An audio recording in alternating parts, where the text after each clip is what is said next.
Demikianlah diselesaikan langit dan bumi dan segala isinya. Ketika Allah pada hari ketujuh telah menyelesaikan pekerjaan yang dibuatnya itu, berhentilah ia pada hari ketujuh dari segala pekerjaan yang telah dibuatnya itu.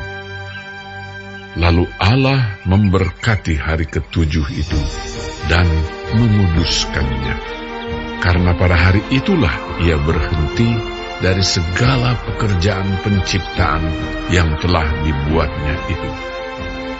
Demikianlah riwayat langit dan bumi pada waktu diciptakan.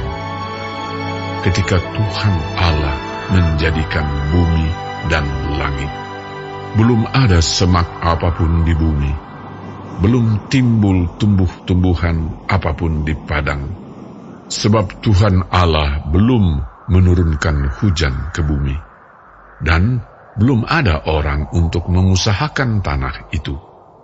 Tetapi ada kabut naik ke atas dari bumi dan membasahi seluruh permukaan bumi itu.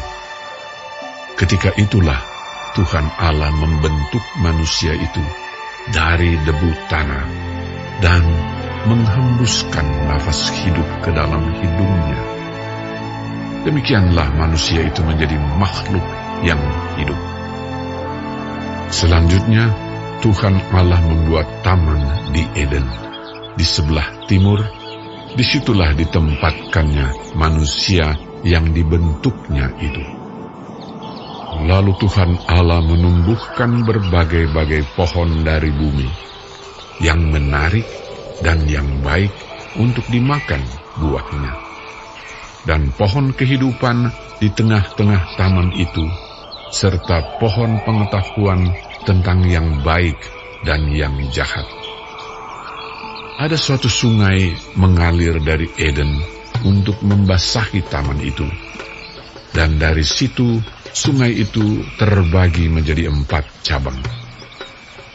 Yang pertama namanya Pison, yakni yang mengalir mengelilingi seluruh tanah Hawila, tempat emas ada. Dan emas dari negeri itu baik. Di sana ada damar bedola dan batu krisopras. Nama sungai yang kedua ialah Gihon, yakni yang mengalir mengelilingi seluruh tanah Kush. Nama sungai yang ketiga ialah Tigris, yakni yang mengalir di sebelah timur Asyur. Dan sungai yang keempat ialah Efrat. Tuhan Allah mengambil manusia itu dan menempatkannya dalam Taman Eden untuk mengusahakan dan memelihara taman itu. Lalu Tuhan Allah memberi perintah ini kepada manusia. Semua pohon dalam taman ini boleh kau makan buahnya dengan bebas.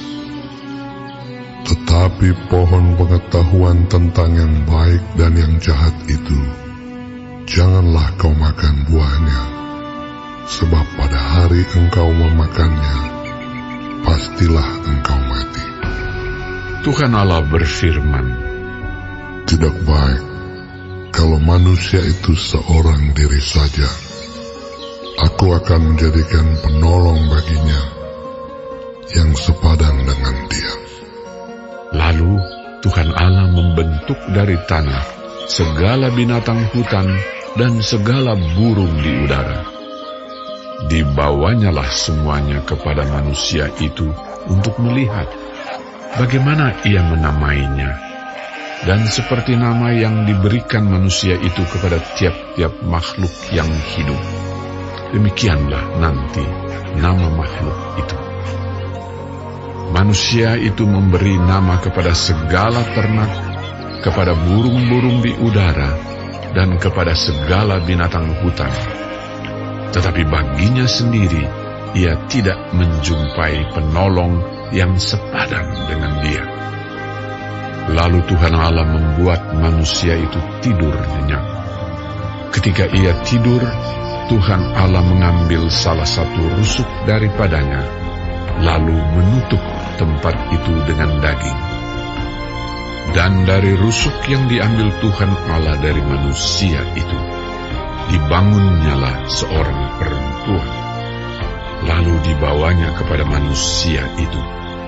Lalu berkatalah manusia itu, Inilah dia, tulang dari tulangku, dan daging dari dagingku. Ia akan dinamai perempuan, sebab ia diambil dari laki-laki. sebab itu seorang laki-laki akan meninggalkan ayahnya dan ibunya, dan bersatu dengan istrinya, sehingga keduanya menjadi satu daging.